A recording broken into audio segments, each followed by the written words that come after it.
Mula sa 702 DZAS, Agapay ng Sambayanan. Narito na ang programang mag-uugnay sa iyo tungo sa wastong kamalayan sa batas. Praktikal na talakayan ng mga alituntunin at balitaktakang may kaugnayan sa mga patakaran ng bayan. Kinilala sa Golden Dove Awards bilang Best Documentary Program. Ito ang Tabas ng Batas!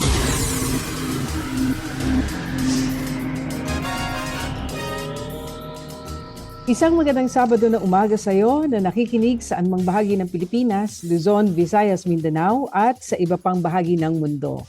Marhay na aga sa inyo namin nakikinig diyan sa Bicol Region sa pamamagitan ng CARE 104.3 The Way FM. At diyan naman sa Zamboanga City na nakikinig via 1116 DXAS Radio Comunidad Buenos Dias. At magandang umaga rin sa ating mga kaagapay sa 1062 DXKI, your friendly voice sa Coronadal City. Gayon din sa ating mga listeners sa 1197 DXFE Davao. At sa mga narito naman sa Metro Manila na walang sawang nakatutok sa atin tuwing Sabado na umaga, happy listening po sa inyo. Kami ang inyong mga kakampi sa batas. Ako po si Attorney Chona Cruz Gonzales. At ako pa rin po si Attorney Jeremiah Belhica at ito po ang inyong programang Tabas ng Batas dito po lamang sa 702 DZAS FEBC Radio TV. Miyembro po tayo ng kapisanan ng mga broadcaster ng Pilipinas at napakikinggan at napapanood din po sa atin po mga Facebook at YouTube channels ng 702 DZAS FEBC Radio TV at sa Channel 185 po sa Signal TV sa pakikipagtulungan naman po ng GCTV. At tayo ay sinasamahan din ng ating cute crew na sina Absidi Ferrer Tabua, Idel Ison, Phil Lagtapon, Lourdes Magtunaw, Shikaina Abalon, Shaira Gabornes, gayon din yung ating ProdTech sa sina Benjo Morano, Reggie Villena, Nathaniel Peralta, Jonathan Reyes at ang ating RTV na sina Eileen Valdez, Angelica Calayag, Jabez Mancio at mga kasama natin sa Bukawi Transmitter Site. At sa punto naman pong ito ay nais naman po nating pasalamatan kayo pong lahat na aming po mga kaagapay na patuloy po nating nakakapartner sa ministeryo po natin dito sa FEBC. Sa tulong at biyaya po ng Panginoon at sa inyo pong tulong ay going 78 years na po tayo itong June 6 po, no? Tayo ay nag-celebrate po no ng ating pong 78 years. Yes. At kung kayo naman po ay nais pong makibahagi po sa ating pong ministeryo, maaari po kayong mag-message o magpadala po ng inyong mensahe sa ating pong Facebook page ng 702 DZAS FEBC Radio TV or bisitahin nyo na rin po kami sa amin pong website sa donatenow.febc.ph. Yan po yung one word, no? donatenow.febc.ph para sa iba pa pong mga detalye. Pero bago ho kami magpatuloy ni Attorney Chona sa isa pa hong napapanahon na usapin, ay pagkaing pangkaisipan po muna tayo.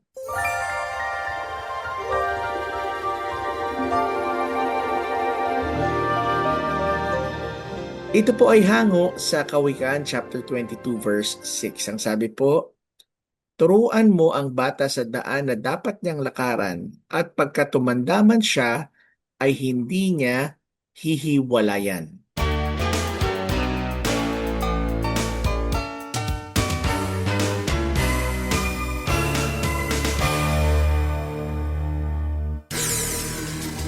Kayo po ay aming inaanyayahan na makibahagi sa ating diskusyon ngayong umaga dahil napapanahon na naman ang ating topic, attorney, no? At napakahalagang pag-usapan ito. Kaya po makibahagi kayo, magpadala po kayo mensahe, gayon din yung mga legal na katanungan sa ating Facebook page, ang Tabas ng Batas FEBC. At habang naroon po kayo, please like and share.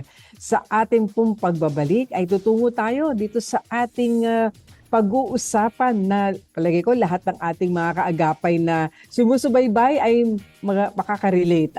Kaya tutukan po ninyo yan sa ating pagbabalik dito pa rin sa inyong paboritong programang Tabas ng Batas. Tabas ng Batas! Mas marami bang napasaya ng iyong presensya? May makakaalala bang nakipag-usap ka sa kanya? Palubog ng araw at oras ng trabaho'y malapit nang matapos. Mayroon bang magsasabing sila ay nakausap mong maayos? Nakapag-iwan ka ba ng ngiti sa isang kaibigan? Pangungumustang may kakulitan pero sincero ang laman. Naglaan ka ba ng oras para sa kanya ay makiramdam? Masasabi mo bang sa pagdaan ng gabi, nakatulong ka? Mayroon bang magpapasalamat dahil sa kanila ay nariyan ka? Mayroon bang matutuwa dahil sa iyong nagawa? Nakapag-iwan ka ba ng liwanag sa mga nawawala ng pag-asa?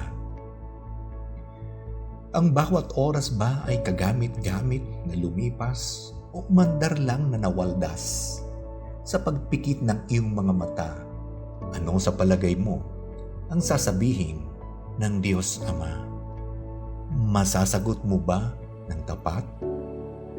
Ang bukas na laan sa iyo ay karapat-dapat. Isinalin mula sa tulanghalaw sa likha ni Edward Guest, pinamagatang Have You Earned Your Tomorrow?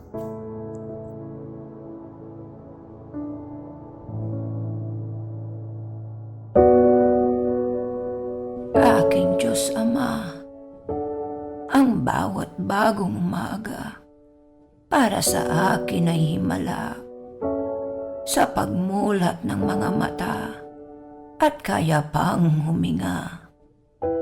Minsay maayos, pero madalas nanghihina. Ngunit salamat dahil di hinayaang mag-isa. May mga panahong ako'y masungit, sadyang nakasimangot. Patawarin mo po dahil para bang nababagot. Palitan nawa ng nag-uumapaw na pasensya.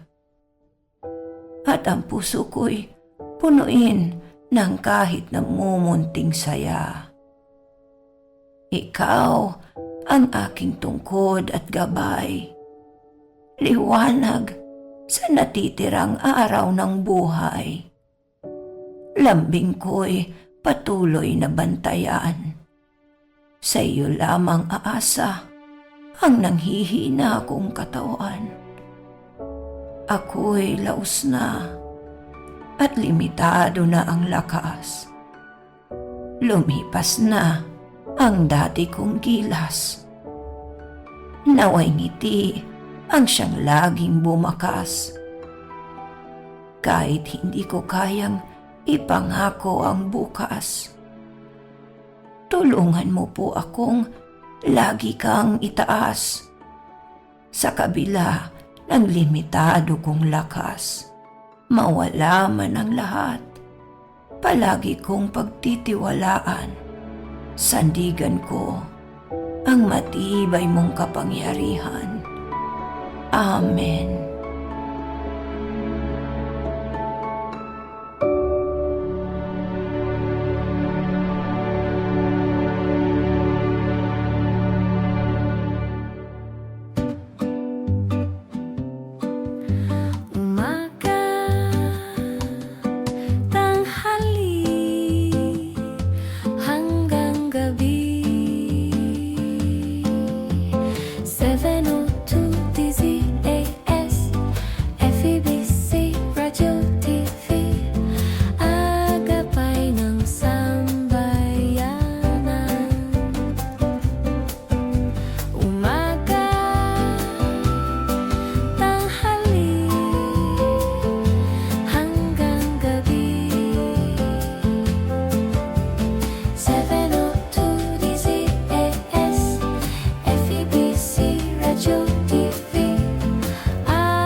Kasapi sa KBP, kapisanan ng mga broadcaster ng Pilipinas.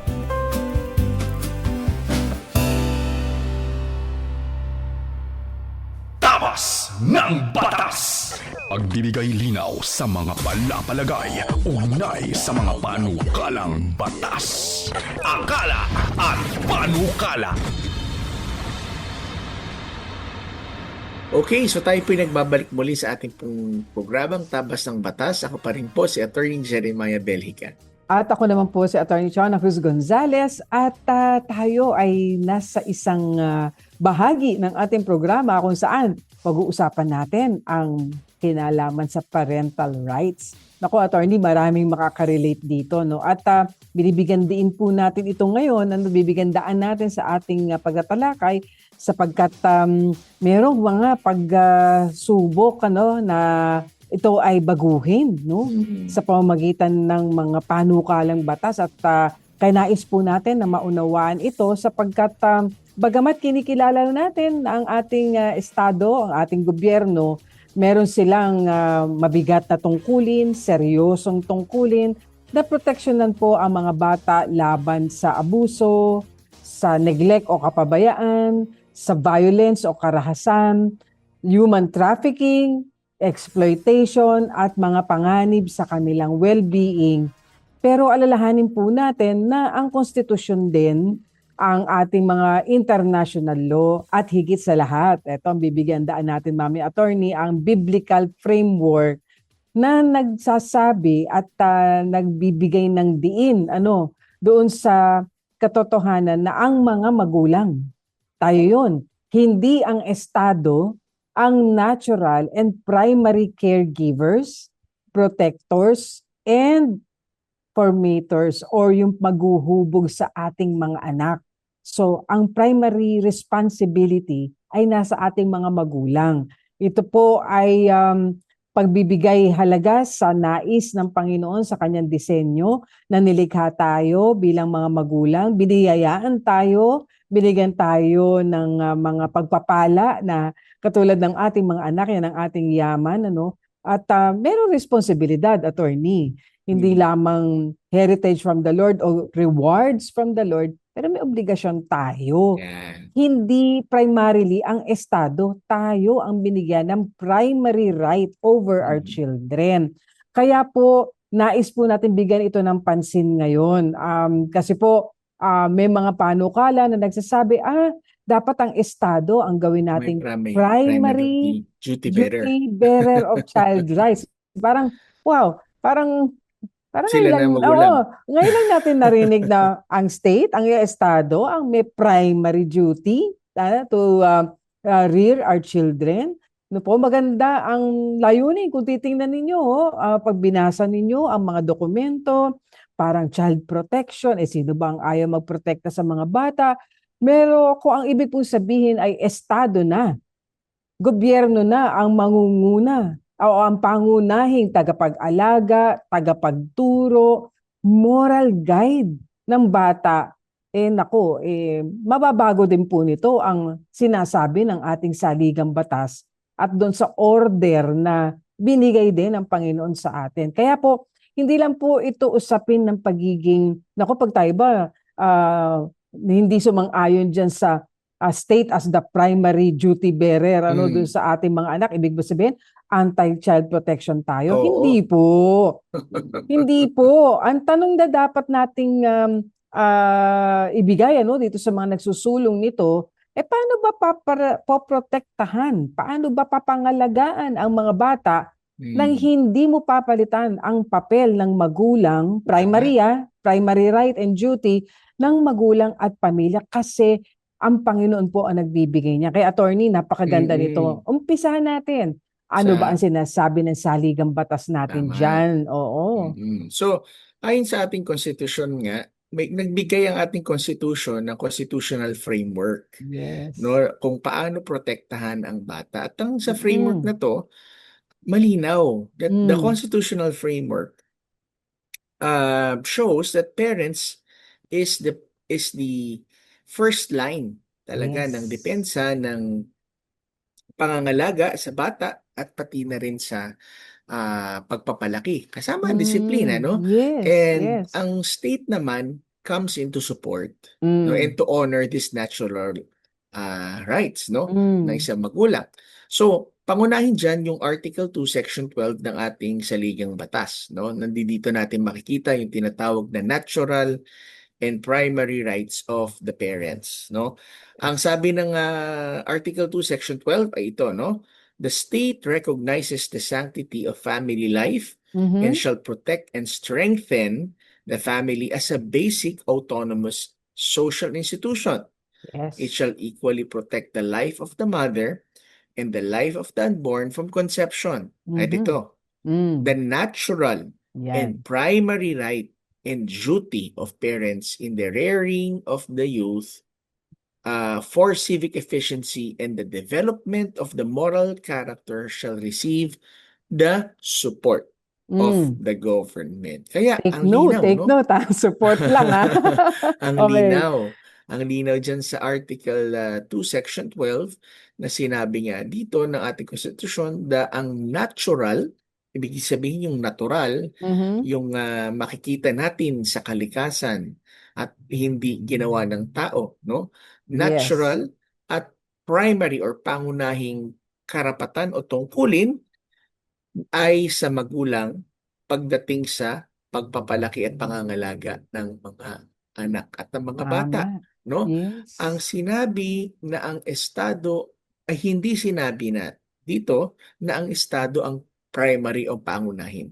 Ang sinabi daw na ang estado ay magbibigay lamang ng suporta. Mhm. Ano? Kaya hindi Mhm. mo maaaring baliktarin yan, no? Yes. Kaya nga ang magulang ang una, ang estado naman ay katuwang, no? Yan. Kasamahan, no? Kasama na diyan Yes. ang Yes. simbahan, kasama na diyan ang mga iba't ibang mga educational institution, but it's really the strengthening of the bond and yung relationship ng family, ano?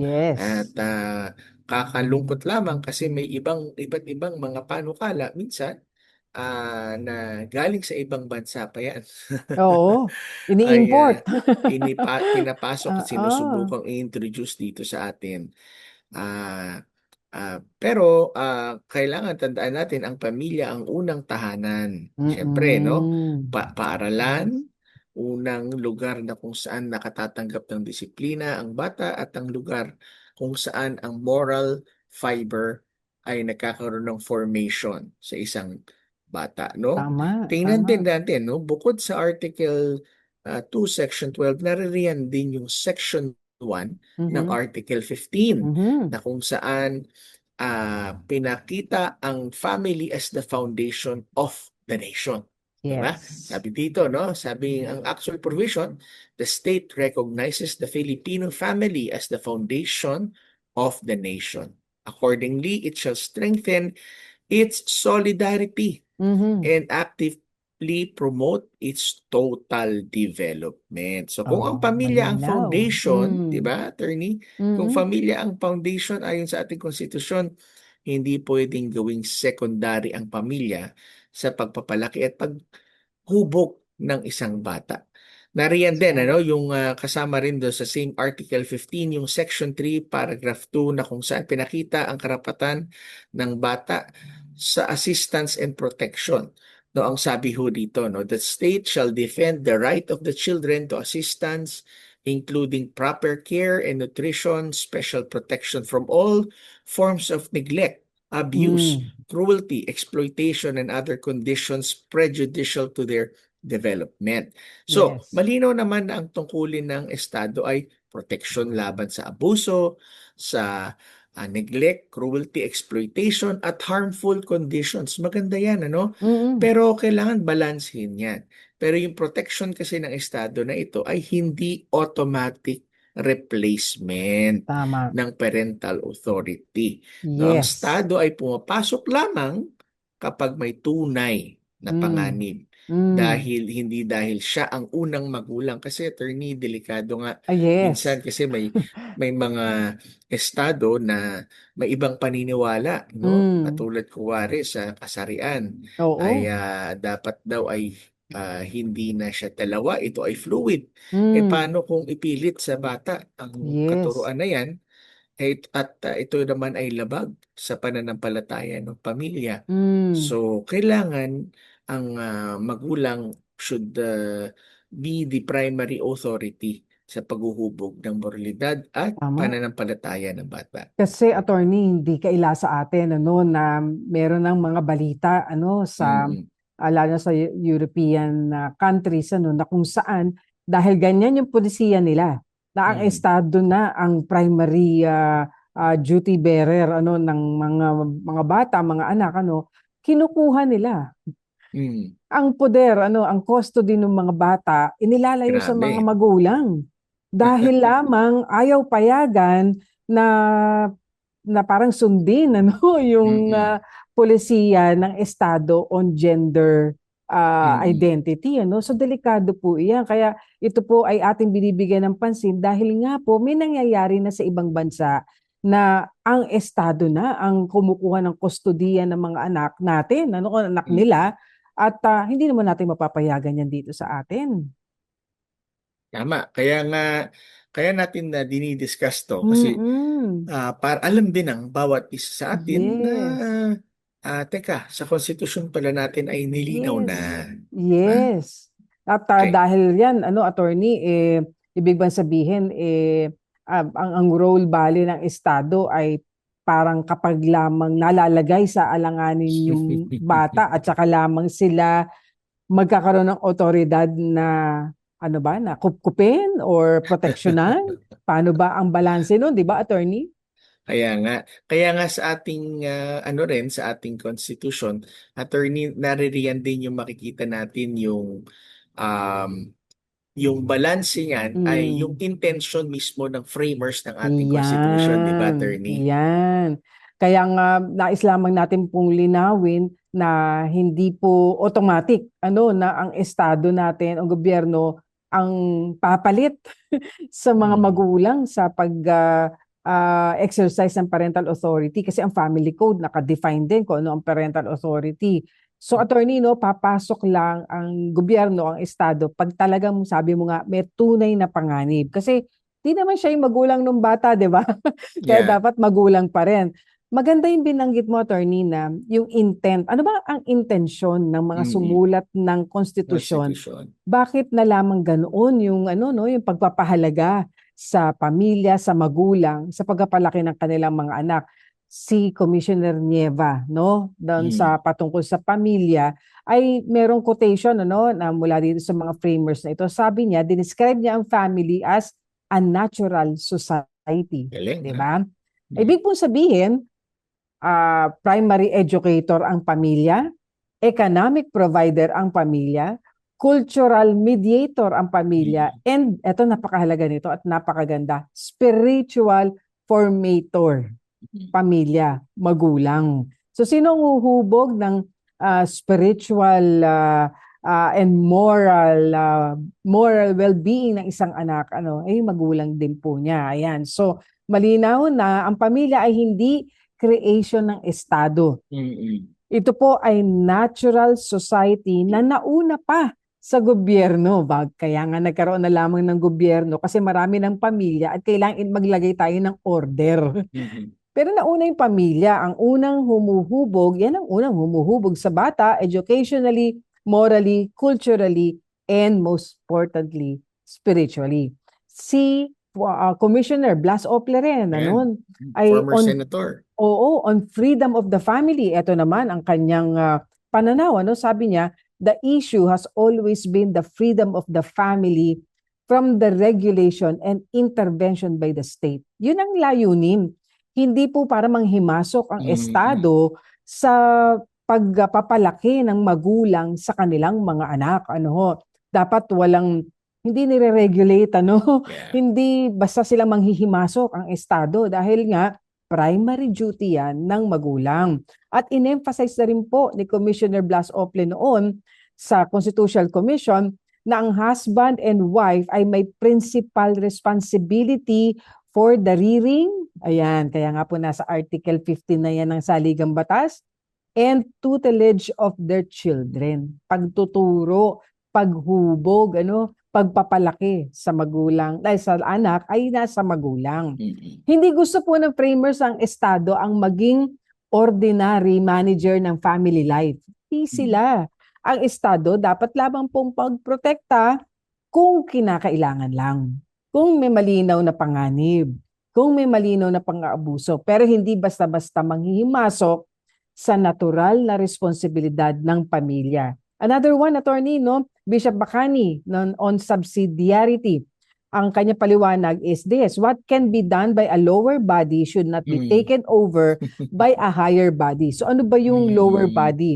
Pamilya. Mm-mm. So iyon ay responsibilidad ng pamilya, hindi dapat panghimasukan o agawin ng Estado. The state intervention is only when there is abuse, paulit-ulit na po tayo rito, neglect, abandonment, exploitation, and real Mm-mm. danger. Attorney, Yan. hindi lang saligang batas kung hindi may international law, Mm-mm. di ba, ng mga provision din. Yeah, kaya nga ang linaw no mula sa ating konstitusyon at Yes. nakita natin yung naisin ng mga framers Mm-mm. niyan doon sa records mismo ng constitutional debates. Ngayon Yes. makita naman natin ng international law din pala ay sumasang-ayon sa parental primacy Mm. ng pagpapalaki at pag-aalaga sa mga bata, no?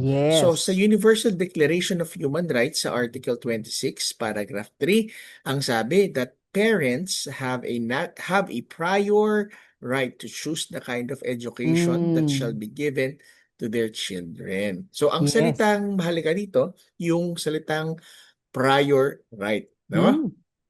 Mm. May Mm-mm. nauna daw na karapatan ang mga Yes. magulang sa pag-educate, pagpili ng klase ng education at formation ng kanyang anak. So hindi pala Yes. pwedeng kaya hindi pwedeng ang Estado ang siyang mamimili kung anong Mhm. education. Naalala natin, ganyan yung nangyari sa China Yes. noon, nung Cultural Revolution, na kung Mm-mm. saan na ang state na ang siyang primary na magulang, kaya si Mao Zedong at that time ang kinonsider nila na kanilang tatay kaysa sa kanilang Oo. magulang. So ayaw natin na Oo. mangyari yan sa atin. At hindi naman yun ang disenyo no, ng Diyos para Yes. sa atin. Oo. And sinabi din, attorney, dito na sa International Covenant on Civil and Political Rights ng Article 18, paragraph 4, no, ang sabi that the state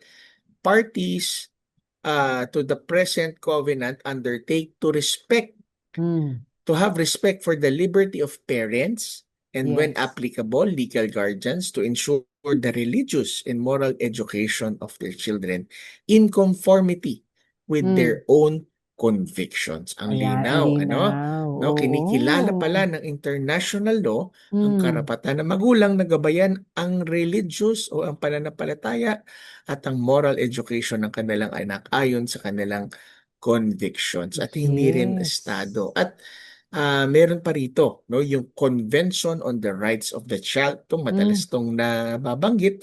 Pero itong Article 18, paragraph 1, ang sinabi dito na ang parents or as the case may be, legal guardians have the primary responsibility for the Yan. upbringing and development of the Mm. child. Oh, di ba? So yung mismong Convention on the Rights of the Yes. Child ang Yes. nagsasabi na ang parents have the primary Mm. responsibility.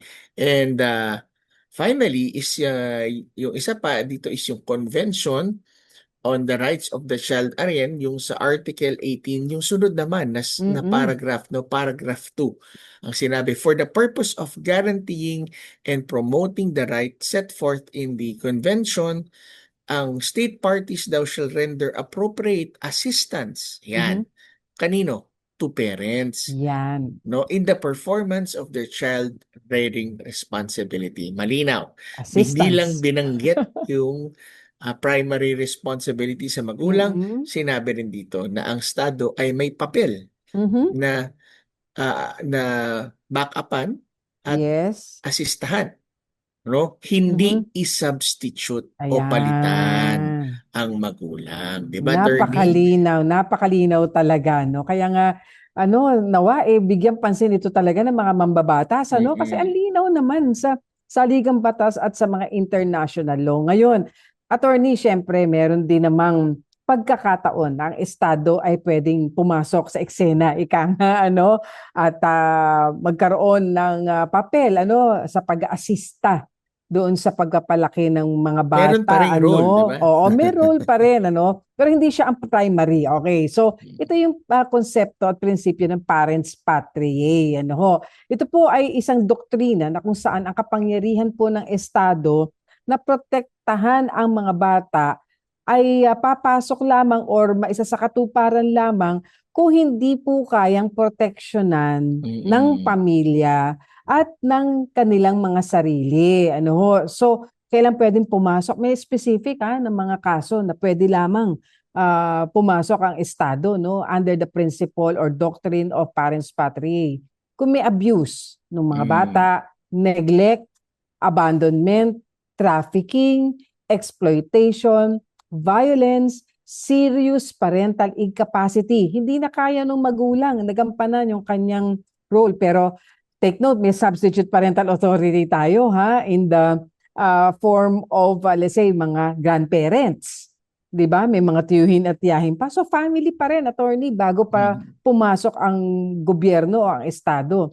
Kung may immediate danger to the child. So ang parents patriae po na konsepto, prinsipyo, doktrina, ay kinikilala pero as exception to the rule.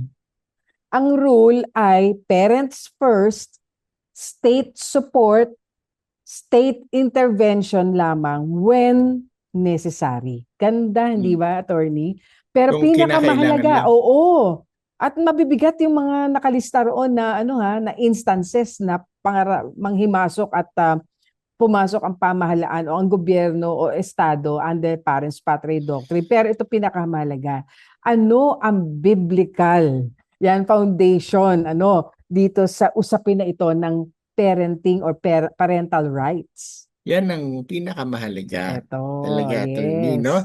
Yung biblical foundations on child rearing, Lalong-lalo na nagpapakita mismo malinaw sa salita ng Diyos na ang children ay pinagkatiwala sa mga magulang. Ayan, So, Yes. unang-unang verse dito ay isa sa paboritong verse na akin laging narinig at nababanggit yung Psalms 127 verse 3. Behold, children are a heritage from the Lord, the fruit Yes. of the womb, a reward. So, ang Ganda. bata ay regalo at kaloob ng Diyos sa pamilya Yes. at hindi ito pagmamay-ari ng Estado. Okay, ang pangalawa is Deuteronomy chapter 6 verse 6 to 7. Ang sabi rito, and these words that I command you today shall be on your heart. You shall teach them diligently to your children. So dito makikita natin na ang utos at atas na ituruan ang mga anak, ang unang command to teach children ay hindi binigay sa Estado. Binigay ito sa pamilya at sa magulang. Tama. Ang sunod ay ang Yes. Proverbs 22 verse 6. Ang sabi, train up a child in the way that he should go, and when he is old, he will not depart from it. Ito yung kaninang binasa natin sa pagkain Yes. pangkaisipan, na nagsasabi na ang training o pagpapalakas ng bata ay nagsisimula din sa tahanan, hindi pala Tama. sa Yes. kung saan at lalong hindi sa estado. Ephesians chapter 6 verse 4, fathers, do not provoke your children to anger, but bring them up in the discipline and instruction of the Lord. Ayan, Yes. And finally, yung Romans chapter 13 ay isa ring paalala naman sa ating mga nasa gobyerno, sa ating pamahalaan. Ang sinabi, ang mga pamahalaan daw at ang mga tao sa gobyerno, he is God's servant for your good. Ang ibig Yes. sabihin, ang civil government ay isang lingkod ng Diyos para sa justice and public order.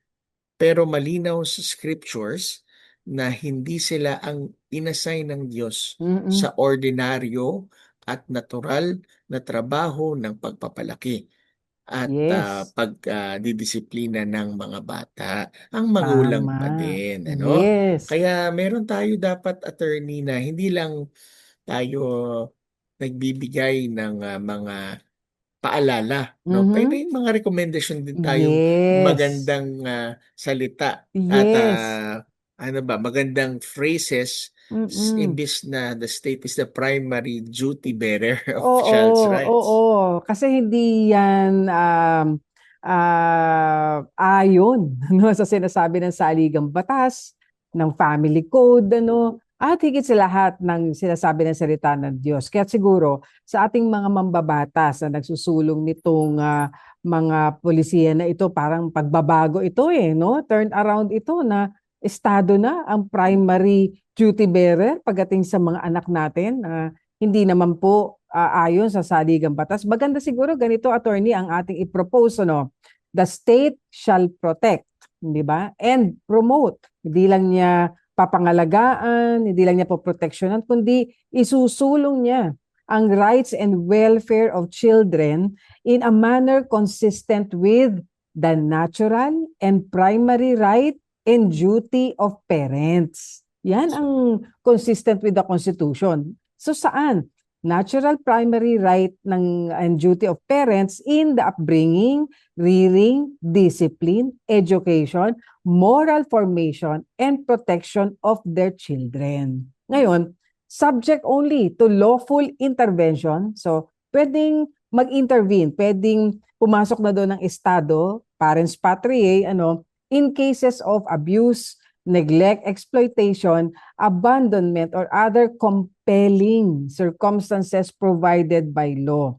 Ito pong gantong formulation sa batas, ay ayon sa ating saligang batas, pinoproteksyonan, pinangangalagaan ng mga kabataan while preserving, preserving the constitutional right, hindi lang constitutional, biblical right, That's right. and role of parents. Tama. Kaya nga, siguro ang key takeaways natin Yan, dito, no? yes. Sa ating konstitusyon, inilalagay ang magulang muna bilang pangunahing proteksyon at tagapangalaga ng bata. No, ang state ay support and protects ang mga karapatan ng magulang pero hindi pinapalitan, no? Ang pangalawa, pati ang international law recognizes the primacy of parental authority and responsibility. So na sila ang Yes. merong Oo. prior and primary responsibility sa education, upbringing, and moral formation. And finally, the state must intervene only when there is real harm. No? So, pero ang intervention na to is actually an exception. It's not the general and ordinary rule. Kaya ang tunay na child protection ay hindi pagpapalit sa magulang. Di ba, attorney? Oh, Pero ito yes. yung pagpapalakas ng pamilya, pagrespeto ng konstitusyon, at ang mabilis na aksyon ng Estado kapag tunay ngang may abuso, kapabayaan, at panganib para sa mga bata. Ayan, nabigyan linaw natin, attorney, no, ang mga bagay na may kinalaman sa parental authority. Nawa po ay naunawaan po natin at patuloy natin ipanalangin na proteksyonan ng Panginoon din ang ating mga karapatan na ito na siya naman na nagkaloob sa atin. At marami pa rin tayong mga kapatid na tunay na nagsusulong ng tamang pagtrato sa pamilya, sa magulang, when it comes to their children. So hindi po tayo sang-ayon, attorney, doon sa state being the primary duty bearer kasi hindi po sa Estado binigay ng konstitusyon at ng ating banal na kasulatan. Kaya sa aming pagbabalik, attorney, yes. no? Tayo ay magtatalakay na ng inyong mga katanungang legal. Kaya kayo po ay manatili at sa aming pagbabalik sasagutin na ho namin ang inyong pong mga katanungan sa Payo de Asunto. Kaya wag po kayong aalis, babalik kami dito lamang sa Tabas ng Batas. Tabas ng Batas! Kapag tinawag ka ng pagmamahal, sumagot ka agad. Panatag, marangal. Naririto ako at handang maglingkod. Sundin mo ang sariling puso't kalooban, hindi ang bulong, bighani at tukso ng mga wikang banyaga sa iyo. Matitiis mo ba ang patalim ng balakyot? Magtitiis pa ba sa gisik ng maiksing kumot? Mahihimbing ka bang alipin ng takot? Ang pag-ibig mo ay walang kapantay, kundi ang pag-ibig din ng minamahal. Huwag mo siyang bayaang maghintay. Gumising ka, manindigan. Bawat patak ng luha niya'y isang dagat. Bawat ngiti ng tagumpay niya'y watawat.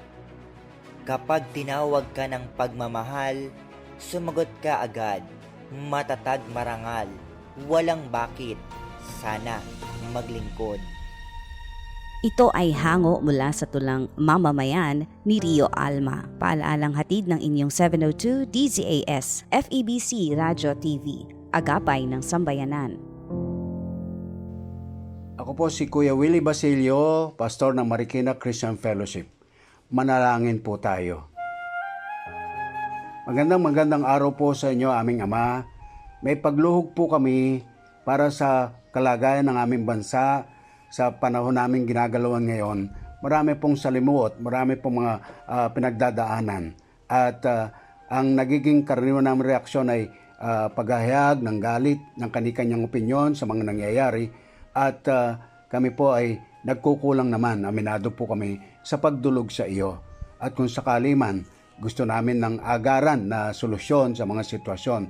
Pero Ama, wala pong pwedeng ipalit doon sa paghihintay ng inyong panahon, ng inyong paraan sa pagkilos po para sa kapakanan ng aming bayan. At pangunahin po sa lahat dito, Ama, yung aming pong pagdulog sa iyo na mayroong pagkilala sa kahalagahan at lahat halos ay nakaugat dito, nakaugnay dito, yung pong aming spiritual na kalalagayan sa inyong harapan.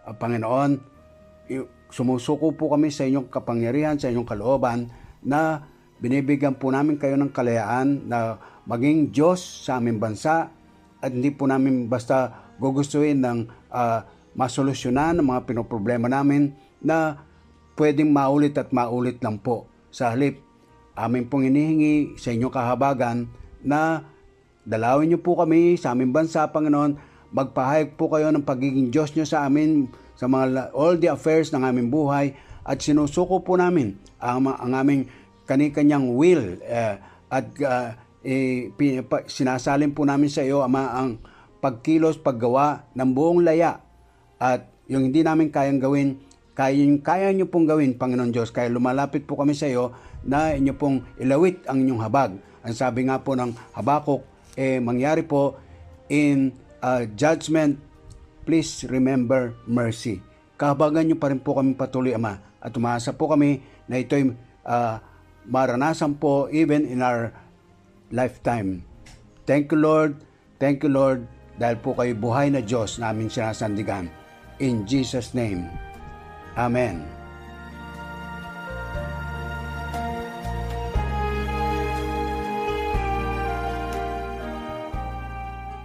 Sumasay papawid mula sa Maynila. Ito ang Far East Broadcasting Company Philippines. FEBC. Himpilang 702 DZAS. agapay ng sambayanan. Tapas ng batas! Mga kasong bibigyang pansin at mga katanungang sasagutin, yan ang tututukan at gagabayan ng Payo de Asunto. Alright, so kami po nagbabalik muli sa ating pong programang Tabas ng Batas. Ako pa rin po si Attorney Jeremiah Belhica. At ako naman po si Atty. Chona Cruz Gonzales at tayo ngayon, Attorney, ay dadako na sa unang katanungan na ipinadala sa atin ng ating listener. Magandang umaga po. Nangupahan po kami mula 1980s hanggang 2025 at kami po ang nagpakabit ng kuryente at tubig na nakapangalan sa amin. Nabenta po ang paupahan at ang bagong may-ari ay pinangalanan sa kanya ang metro nang wala kaming kaalam-alam at walang abiso mula sa Meralco at Manila Water. Lumapit na po kami sa malapit na lugar at nais naming ilipat ang koneksyon pero kami pa ang napagbibintangan ng aangkin at nangaharas at pinabarangay pa kami. Ano po bang dapat namin gawin sa ganitong sitwasyon? Ayan, Attorney. So, ang usapin ay nasa barangay na.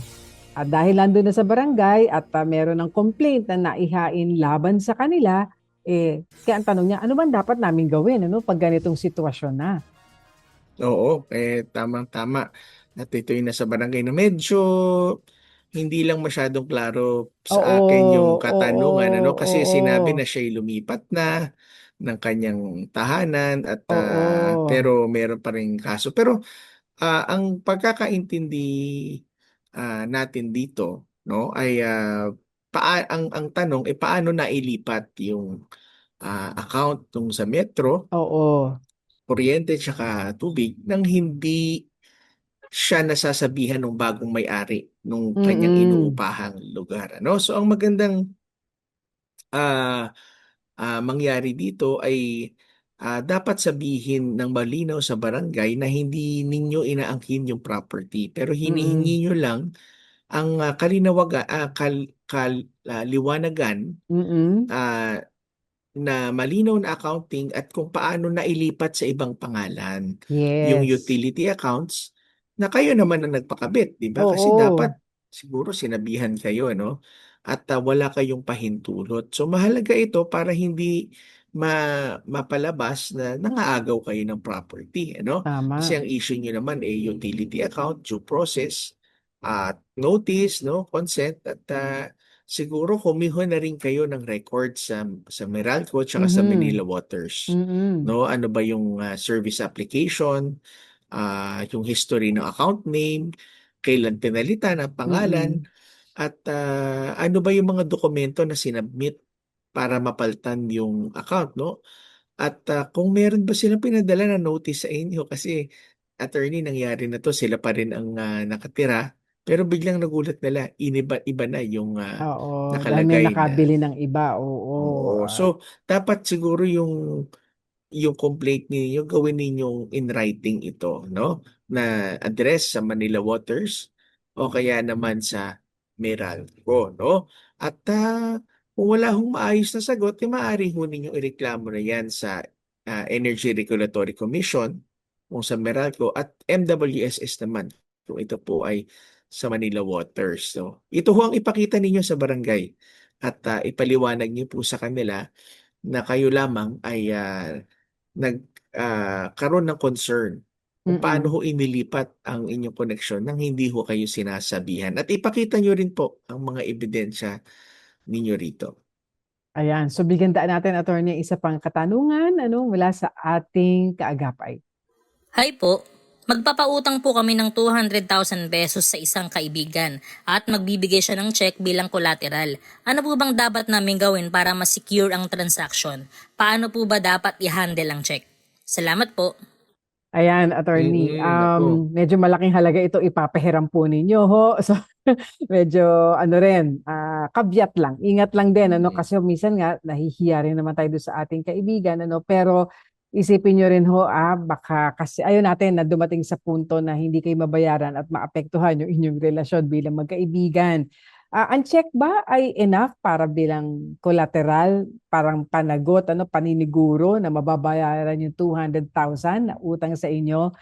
Hindi po ganoong ka-secure, tong check bilang collateral, at ngayon ang tanong niya paano ba magiging secure yung transaction at paano ba i-handle ang cheque na ibibigay as collateral, kung matutuloy nga itong pagkapautang niya ng 200,000, attorney?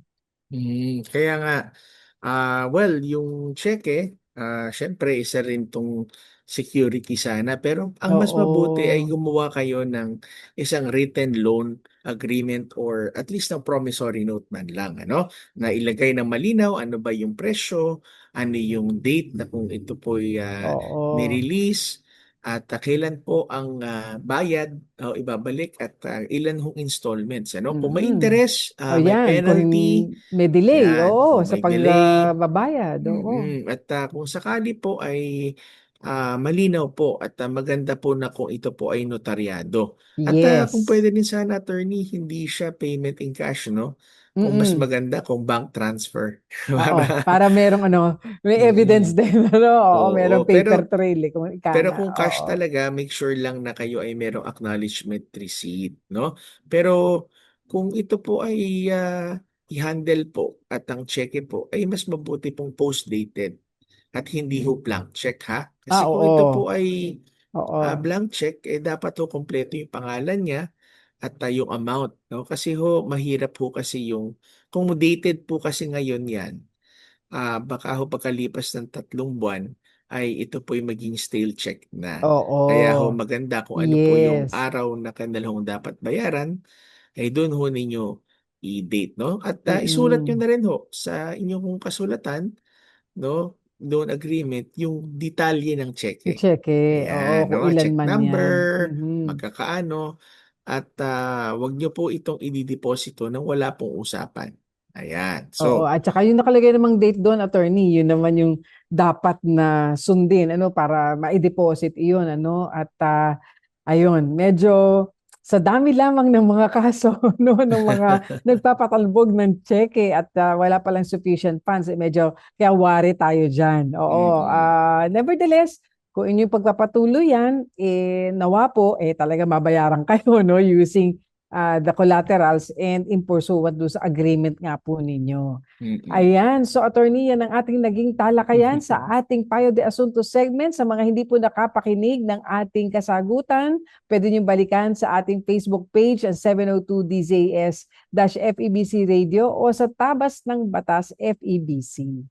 At kung hindi namin nasagot po ang iyong mga katanungang legal, ay maaari niyo pong abangan at bantayan sa mga susunod pong Sabado po, no? At kung kayo po ay meron pong mga legal concern at nais niyo magtanong, magpadala kayo ng mensahe lamang sa aming pong Facebook page.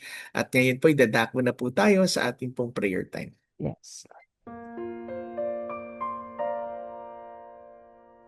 Heavenly Father, we thank you for this time that you've given us. Marami pong salamat sa pagkakataon na muli kaming makapaglathala, O Diyos, ng programang ito, Lord, ng Tabas ng Batas, at nawa po ay marami kaming natutulungan at naaabot, Panginoon, sa pamamagitan ng programang ito. Dinadalangin namin, Panginoon, ang bawat pamilyang Pilipino, Lord, even Lord, sa amin po na pag-usapan ngayon, Lord, we pray sa amin po mga leaders, Lord, na nagsusulong, Lord, ng pagpoprotekta sa mga kabataan. We pray, Lord, that the primacy of the parental authority, Lord, ang siyang mas suportahan at palakasin. Yes. At we pray, Lord, for the next generation that you would bless them, use them for your glory, for your honor. Yes. Salamat, Panginoon, sa inyong kabutihan, sa mga dumadaan sa anumang pagsubok, financially, relationally, Lord, legally, Yes, at lahat, Lord God, ng kabigatan, Pray for Panginoon, them, ay Lord. amin pong itinataas sa inyo. Ikaw ang aming maging kapagtanggol, Amen. naging proteksyon, at ikaw, Lord God, ang amin pong pinaniniwalaan at pinagkakatiwalaan sa lahat ng panahon. Ito po ang aming dalangin sa pangalan ni Jesus. Amen at amen. Salamat po mga kaagapay sa mga tumutok sa radyo, sa online, via Facebook, via YouTube, at sa Channel 185 sa Signal TV via GCTV. Kami po ang inyong mga kampi sa batas tuwing Sabado ng umaga. Ako pa rin po si Attorney Pastorny Jeremiah Belhica. At ako naman po si Attorney Chona Cruz Gonzales, nag-aanyaya sa inyong lahat na samahan po kaming muli sa susunod na Sabado sa parehong oras at himpilan. Kaya't lagi po nating tatandaan, kung uunawain at susundin, kakampi mo ang batas. Nais po naming makarinig mula sa inyo para sa mga kuro-kuro, mungkahi o mga bagay na nais ibahagi sa palatuntunang iyong napakinggan. Sumulat lamang sa 702 DZAS, Agapay ng Sambayanan, 1 Corporate Center, 46th floor, Doña Julia Vargas Avenue, corner Meralco Avenue, Ortigas Center, 1605, Pasig City. O mag-email sa dzas info@fedc.ph.